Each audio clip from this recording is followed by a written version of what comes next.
MD Shaukat Hossain জানতেছেন, নামাজের তাশাহুদ পড়ার সময় তাশাহুদ আঙ্গুল একবার নাকি বারবার নাড়ানো সুন্নাত? তাশাহুদ পড়ার সময় আঙ্গুল উঠানো এবং নামানো এটা হলো সুন্নাত।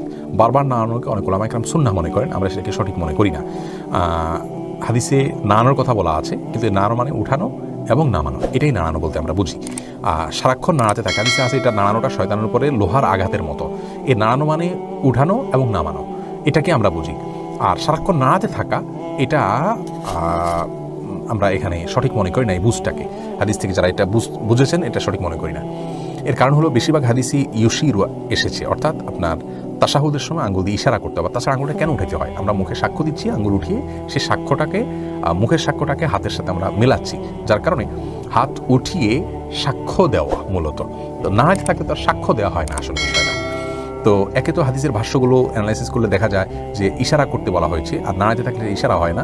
দ্বিতীয়ত এটা সাক্ষ্য দেওয়া, মুখের সাক্ষ্যের সাথে হাতের স্বাক্ষর মিলানোর জন্য উঠাইতে বলা হয়েছে, এটাই হলো উঠানোর কারণ। তো নাড়াতে থাকলে সেটা হয় না।